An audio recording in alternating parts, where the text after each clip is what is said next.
Welcome back to the deep dive. We are doing something a little different today. Usually we take a topic, unwrap it, look at the shiny parts, and, move on. Right. But today we're talking about something that is, well, it's messy, it's complicated, and for a huge portion of our listeners, it is probably the single most stressful dynamic in their daily lives. It's a big one. We are talking about stepfamilies. And we aren't just talking about the Brady Bunch version where everything is solved in 30 minutes with a laugh track. Not at all. We are looking at the gritty reality of blending lives, blending histories, blending everything. Exactly. And specifically, we're honing in on the role of the biological or adoptive parent. The linchpin. The one who is the bridge, the one who brought everyone to this party.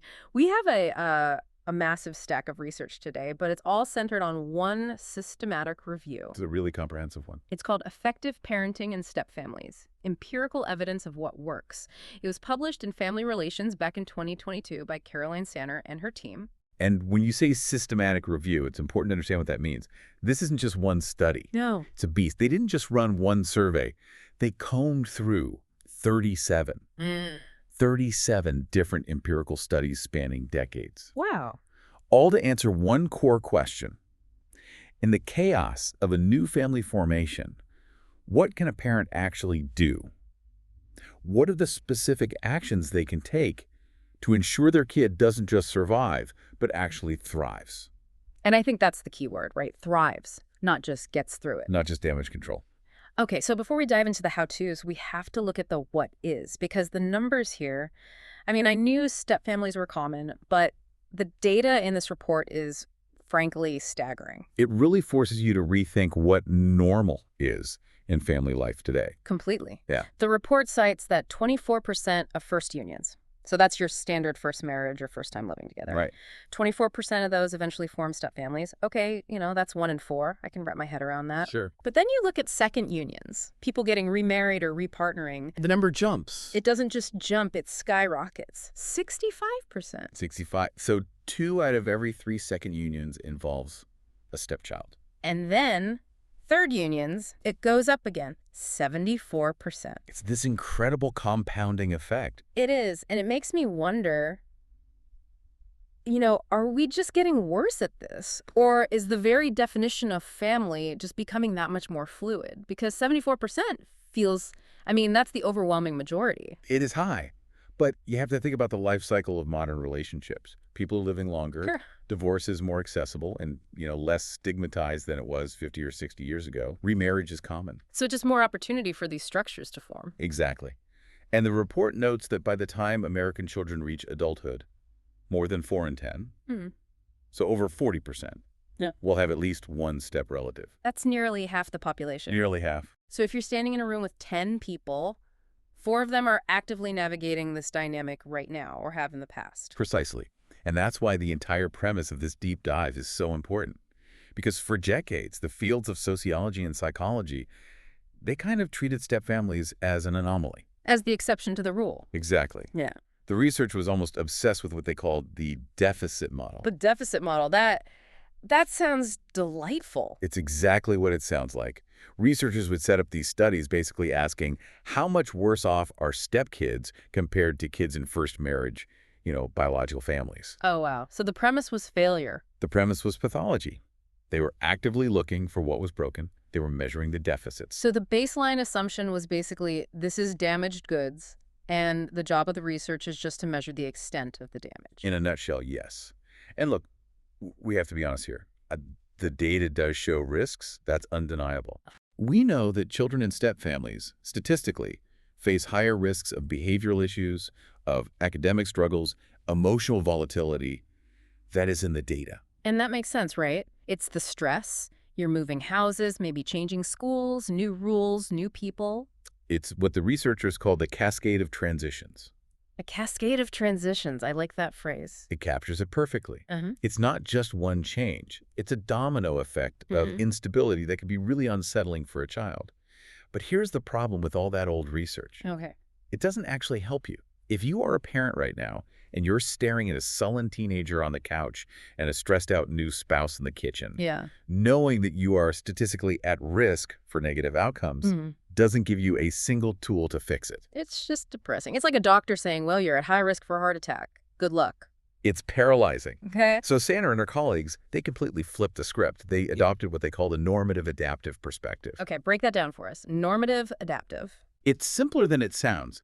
It means we stop treating stepfamilies as a failed version of a nuclear family. Right. We treat them as a distinct, normal, and increasingly common family type that just has its own unique set of challenges and strengths. So instead of asking what goes wrong, We ask what goes right. We look for resilience. We look for the protective factors, those specific things that buffer kids from all that stress. okay, I like that. It feels like we're moving from autopsy to surgery. We're trying to fix things while the patient is still alive.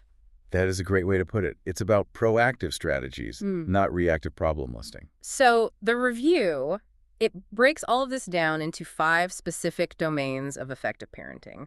5 key areas where the biological parent, and we should keep stressing that, we're focusing on the bio-parent today, not the step-parent. That's a whole other deep dive. Right. So 5 areas where the bio-parent can really move the needle. And domain 1, it seems like the most obvious one, but as I was reading it, I realized it's probably the hardest one to actually execute. It really is. Maintaining close parent-child bonds. It sounds so simple, doesn't it? It Yeah. sounds like a greeting card slogan, just love your kid. But you have to contextualize this within the step-family dynamic. Contextualize it for me, Yeah. because I'm imagining a parent who they just want to move on with their life. They've found a new partner. They're happy, maybe for the first time in years. And now the research is coming in and saying, hold on, you need to focus on the kid. That is the fundamental tension. Imagine you're that parent. You've come out of a difficult divorce or a breakup. You're vulnerable. You meet someone new. Right. The biological, psychological drive to secure that new romantic partnership is overwhelming. Yeah. You want to invest time in them. You want to make them feel welcome. You want to build a new And life. you want the kid to get on board with that. You want the kid Yeah. to see you happy and think, oh, this is a good thing. You do. But the child doesn't see mom as happy. Or at least that's not their primary perception. The child sees mom is busy. The child sees mom used to watch movies with me on Friday nights, and now she watches them with him. Yeah. That stings. It's a perceived loss of resources. That's the technical term. Parental time, attention, affection. That's a finite resource from a child's perspective. When a new partner enters, that resource gets split. And kids are very sensitive to that split. Incredibly. Oh. And the research shows that these close parent-child ties are the single biggest buffer against the stress of the whole transition. If that bond stays tight, the kid can handle the chaos. But if that bond loosens, The wheels fall off. that's when the wheels fall off. That's when you see the acting out, the withdrawal, the academic problems. Okay, so let's talk strategies. The paper lists a few specific things parents can do. The first one is for the non-residential parent. So let's say you're the dad who moved out or the mom who doesn't have primary custody. Right. The strategy is just regular contact. This seems really straightforward, but the nuance is in the type and frequency of contact. Yeah. The data shows a direct linear relationship. So a straight line on a graph. A straight line. More contact equals fewer depressive symptoms in the child. But it's not just about visitation weekends. Right. It's not just showing up at the baseball game once a week. It's what the researchers call continual contact. Continual contact. It's about occupying mind space. In the era of smartphones, this should be easier, but in some ways it's harder because it can feel impersonal. Like just sending a meme or a GIF. Exactly. The research suggests that things like actual phone calls, frequent texts about their day, even letters, yes, physical letters. People still write those. They do. And for a kid, getting something in the mail from a parent can be huge. It creates this sense of continuity. The child needs to know that they're still on your mental hard drive, even when you aren't physically in the room. You're still on my hard drive. I like that. Okay, but what about the parent who is in the room, the residential parent? This brings us to what I think is the most controversial part of this section. I agree. The so-called gold standard of one-on-one time. This is where we see the most friction in real life, in the day-to-day. Because it requires active exclusion of the new partner. It does. And that feels counterintuitive. The most common mistake we see in stepfamily formation is this frantic rush to become the Brady Bunch. Yeah, the instant family. The parent thinks, I need to bond this new family. So every activity must be a group activity. We are all going to the zoo. We are all going to dinner. We are all watching TV together. And on the surface, that looks like really good parenting, right? You're being inclusive. You're trying to build a team. It looks good from the outside. But look at it from the child's perspective again. They have lost their exclusive one-on-one access to you.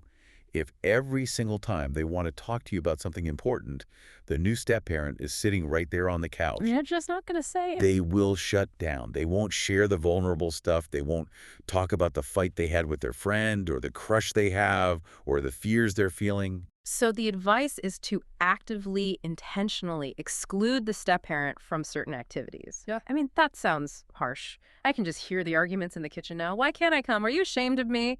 Don't you want us to be a family? It is a massive source of conflict for the new couple. The new partner often feels rejected.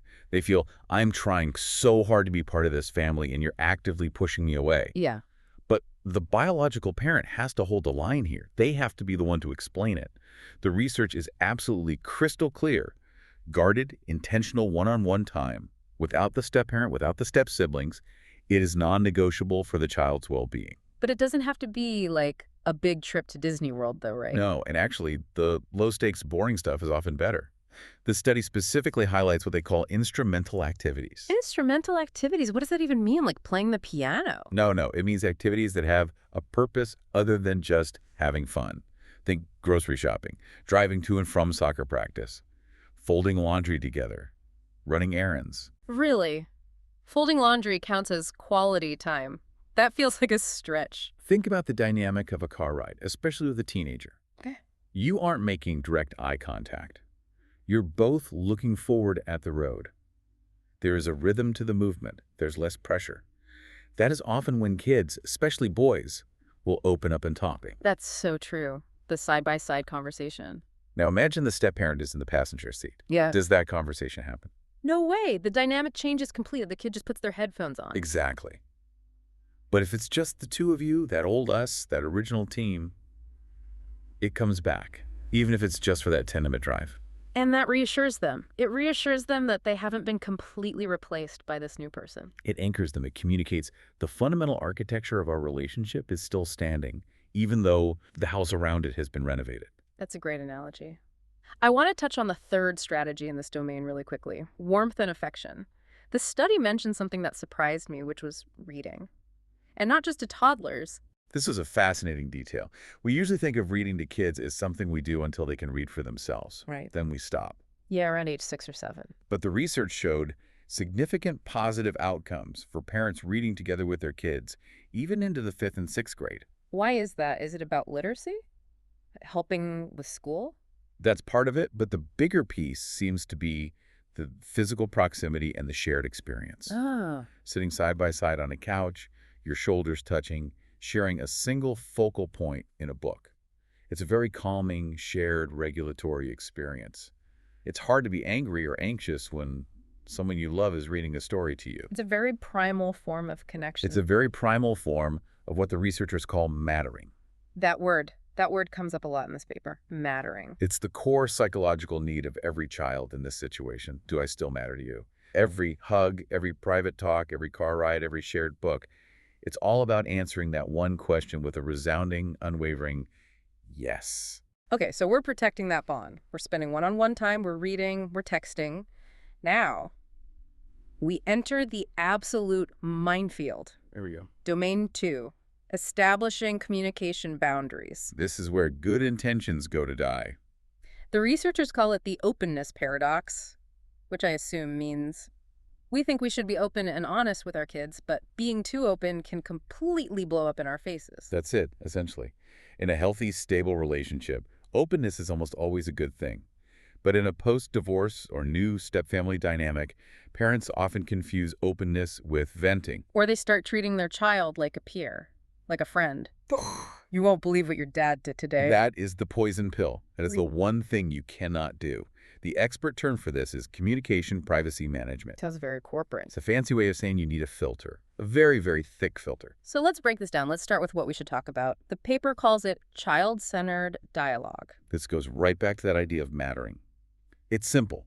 You talk about their life, their world, their concerns. Not your concerns. Not your concerns. The study specifically mentions that one key indicator of a flourishing child is when the biological parent knows the names of the child's friends. That seems so basic. Like, that's parenting 101. It seems basic, but think about how much attention that requires.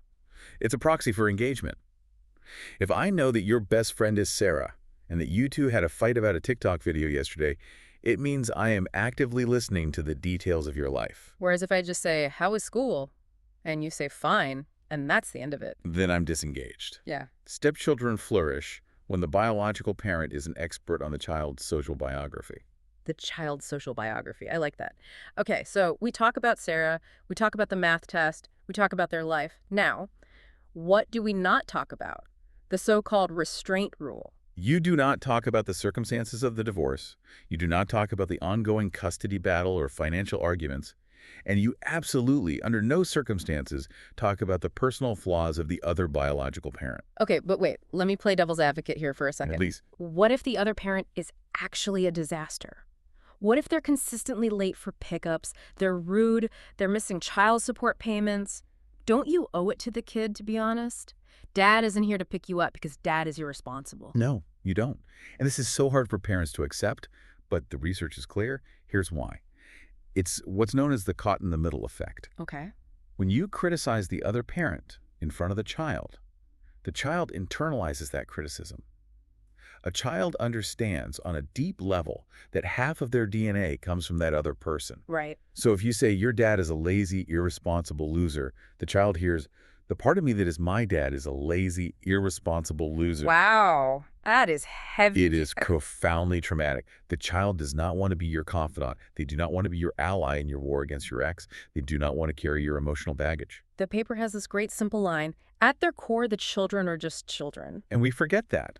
We see them acting like mini adults, using their phones and talking about complex things, so we start treating them like our therapists. Yeah. But the research is emphatic. Children who are triangulated into their parents' conflict, they have significantly higher rates of anxiety, depression, and behavioral acting out. It's poison. It's like using them as a messenger service, too. Go tell your mom I'm not paying for the new soccer cleats. That is toxic. Yeah. It forces the child to manage an adult conflict that they didn't create, can't understand, and certainly can't solve. It puts them in an impossible position. So what's the heuristic here? How does a parent know if they're crossing the line in the heat of the moment? I love what some family therapists call the but rule. The but rule. If you find yourself starting a sentence with, I really shouldn't be telling you this, but... Just stop. Zip it. Immediately. Swallow the rest of that sentence. Walk out of the room. Call a friend. Call a therapist. Vent to your new partner. Do not dump it on the kid. And the research suggests that the kids actually appreciate this restraint, that they don't see it as you hiding things from them. Long term, yes, absolutely. In the moment, a curious kid might fish for information. They might ask, so why did you and dad really break up? Right. But ultimately, over time, they come to respect the parent who protected their childhood, who protected them from the adult mess. It creates a profound sense of safety. It tells them, mom has this handled, dad has this handled. I don't need to worry about the mortgage or the court date. I just need to be a kid. That makes a lot of sense. Okay. We have covered the emotional bond and we have covered the secrets. Now we have to talk about the literal war zone. This is it. Domain 3, exercising parental control and discipline. This is the #1 reported source of conflict and friction in stepfamilies. Full stop. I can just visualize the scene. I think everyone can. You have a teenager. You have a new stepdad. The teenager leaves their dirty dishes in the sink for the 50th time. Stepdad, who's been stewing about this for weeks, finally explodes. For the last time, pick up your damn dishes. And the teenager spins around. And screams the line that ends all arguments. You're not my dad. And the thing is, technically, factually, he's right. He is 100% right. And this is the moment where so many stepfamilies just break down. The step-parent feels completely disrespected in their own home. They feel like, wait a minute, I pay half the mortgage, I buy the groceries, I drive you to your friends' houses. Why can't I enforce basic rules? It's a very logical argument from their perspective. If I am contributing to this household, I should have a measure of authority within it. It's logical, but family dynamics aren't always about logic. They're about legitimacy. Legitimacy. Authority in a family is not granted by a marriage license. It's not something you get when you say, I do. Authority is earned over years. It is granted by a deep history of relationship. It's relational capital. That's the perfect term for it. The biological parent has spent a decade or more building up the relational capital to discipline that child. The step-parent walks in with a zero balance in that account. So the step-parent tries to make a withdrawal. If they try to punish the kid or lay down the law, they bounce a check. They bounce a check, alarms go off, and the kid revolts. The research is absolutely unequivocal on this point. The biological parent must remain the primary disciplinarian, especially during the first few years of the new family, and especially with adolescents who are naturally pushing back against all authority anyway. Okay, so what is the step-parent supposed to do then?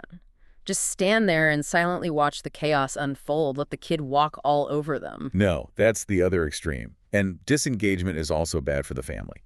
Yeah. The step-parent needs to shift their role from enforcer to supporter. Think of the biological parent as the CEO of the family. Right. The CEO sets the strategy, they hire and fire, they make the big final calls. The step-parent, at least initially, is more like an external consultant or a supportive vice president. Or maybe like a really trusted babysitter or an aunt or uncle figure. An aunt or uncle is the perfect analogy. Think about how a good aunt behaves. If you're acting up at your aunt's house, she doesn't usually ground you herself. She says something like, hey, you know your mom doesn't like it when you use that tone of voice. Yeah. She references the existing authority structure. So she borrows the authority of the parent. She's not creating her own. Correct. The step-parent needs to support the biological parent's rules, not invent their own. It's the difference between saying, your mom said no Xbox until your homework is done, which is supporting, Right. and saying, I'm taking the Xbox away because I think you're being lazy, which is controlling and enforcing. Yeah. The difference in how a child receives that is massive. But this requires the biological parent to actually step up and be the disciplinarian. And that is the rub, because often the biological parent is exhausted. They're riddled with guilt. They're engaging in what's called guilty parenting, letting things slide because they feel bad about the divorce and all the disruption. Sure. The step-parent sees this permissiveness, gets frustrated, and tries to overcompensate by being the bad cop to restore order. And then you have this awful polarization. You get permissive biomom versus authoritarian stepdad. And the marriage itself starts to crumble because they are fundamentally at odds over the kids. The biological parent has to be the one to set and enforce the consequences. They can't outsource it. The paper also talks about the style of discipline. It's not just who does it, but how it's done. Right. It makes a really important distinction between what it calls punitive control and monitoring. Monitoring sounds a little bit like spying. It's not spying, it's awareness. It's parental knowledge. It's knowing where your kid is, who they are with, and what they're doing online. Effective parenting isn't just about yelling when things go wrong. It's about setting up the guardrails so things are less likely to go wrong in the first place. And it's about explaining the why. Yes, the reasoning-based approach. The old, because I said so, is an incredibly weak argument. It might work when a kid is 3 and you're pulling them away from a hot stove. It does not work when a kid is 13 and angry. Explaining, we have a curfew because studies show teenage brains need more sleep, and being out late isn't safe. It depersonalizes the conflict. It makes it about logic and safety, not just a raw power dynamic between you and the child. So, to sum it up, bio-parent leads, step-parent supports. The step-parent has to learn to bite their tongue when the dishes are in the sink and instead just text the bio-parent under the table, dishes. Exactly. It feels passive-aggressive in the moment, but it is actually deeply strategic. It preserves the step-parent's relational capital for when it really matters later on, once they've built their own bond with the child. This leads perfectly into Domain 4, which is all about that, supporting step-parent-stepchild relationships. Because eventually, we do want the step-parent to be able to just tell the kid to do the dishes. We want them to have a real functioning bond. We do. A caring, involved step-parent is a huge asset. It's another adult who loves and invests in your kid. That is a massive victory for everyone. But you can't force it. You can't force it. And unfortunately, many biological parents, often subconsciously, end up sabotaging it. And this is where the concept of gatekeeping comes in. Yes. Gatekeeping is simply the power that a parent has to control other people's access to their child. And biological parents are the ultimate gatekeepers. They can open the gate wide, or they can put a padlock on it. What does locking the gate look like in practice? I assume it's not literally locking a door. It's what the research calls restrictive gatekeeping. And it's often very subtle, very insidious. The most common form of it is the eye roll. The eye roll, that's it. Think about it. Imagine the new step-parent is trying to help the kid with their math homework or play a video game with them. The bio-parent is watching from the doorway and rolls their eyes or lets out a big audible sigh or jumps in and says, no, no, not like that. Let me just do it. It's micromanaging. It's total micromanaging. And it sends two powerful messages. It signals to the child, this person is incompetent. This person is an outsider. This person doesn't know how we do things in our family. And what message does it send to the step-parent? Your efforts are not welcome here. So why do parents do that? Is it simple jealousy? It's a mix of things. Sometimes it's a deep-seated protectionism. Nobody knows my kid like I do. Sometimes it's born from guilt. I don't want my kid to start liking her more than he likes me. And sometimes it's just old-fashioned control-freak tendencies. Sure. But the impact is devastating. It actively discourages the step-parent from trying to bond, what researchers call affinity seeking.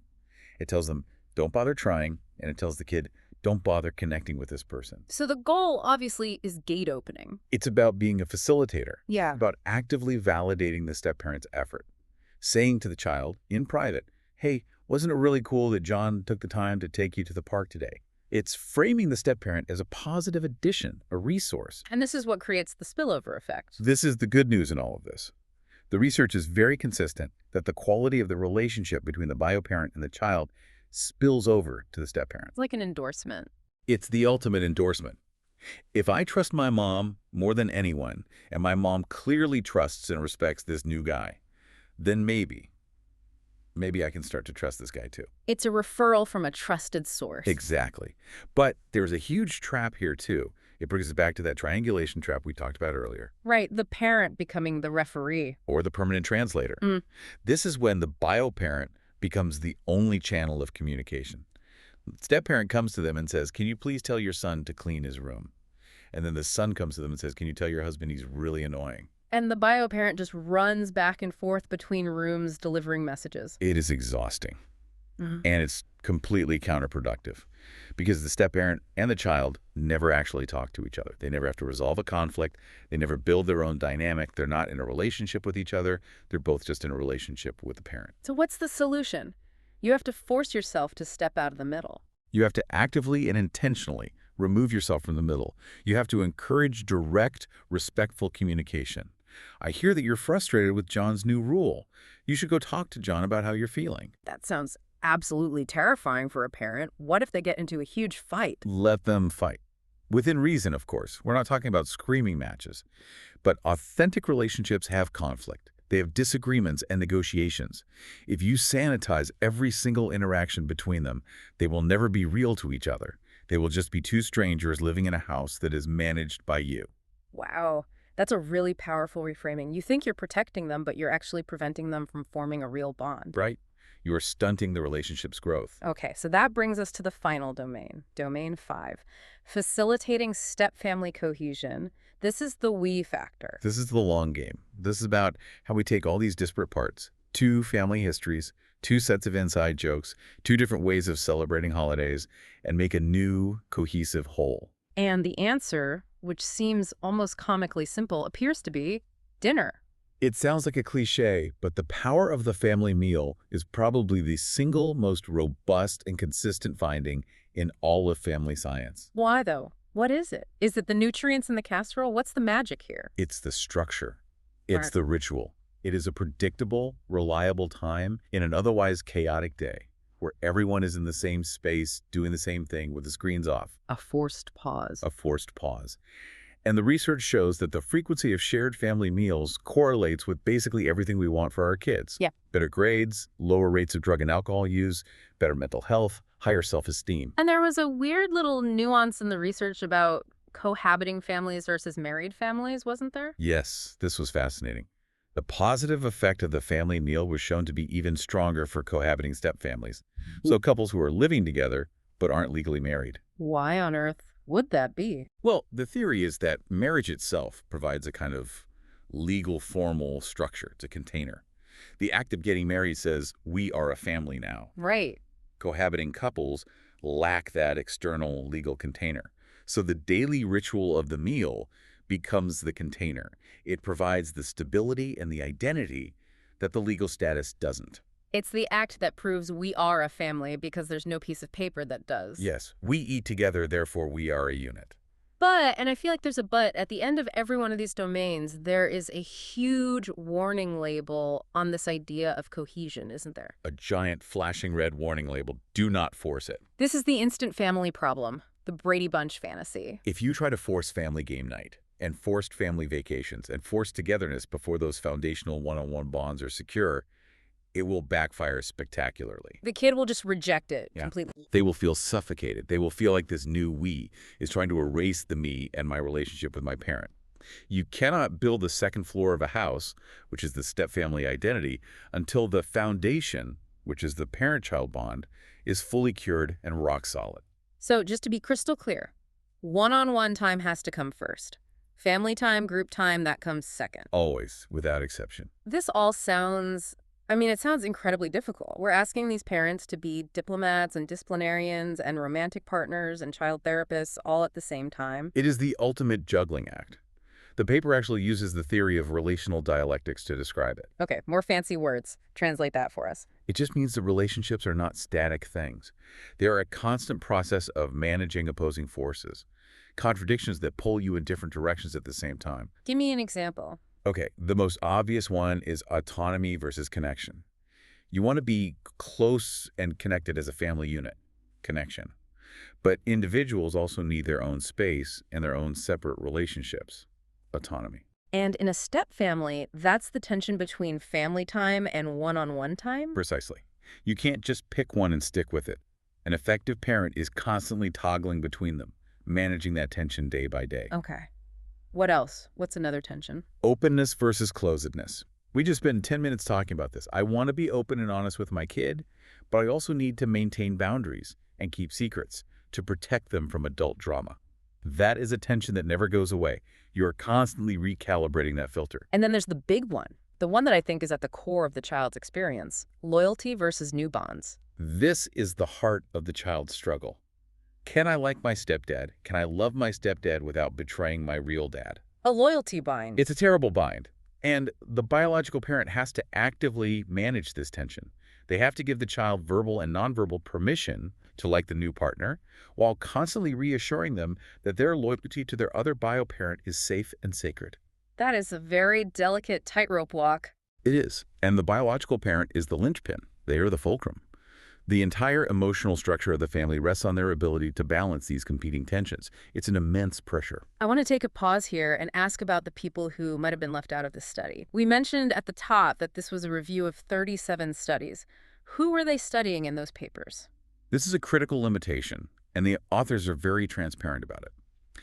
The vast majority of the existing research in this area focuses on white, middle-class, heteronormative families. So we are looking at a very specific and not universally representative slice of America. We are, and we have to be extremely careful about generalizing these findings to everyone. For example, the paper cites a study on Black youth, and it suggests that for many Black families, the primary stressor isn't necessarily the family structure itself. Step-family versus nuclear family. Okay. The primary stressors are often structural. Things like systemic racism, economic inequality, neighborhood safety.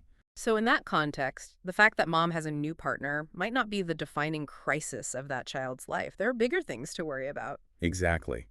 For that child, access to resources or community support might matter much more than whether mom is remarried.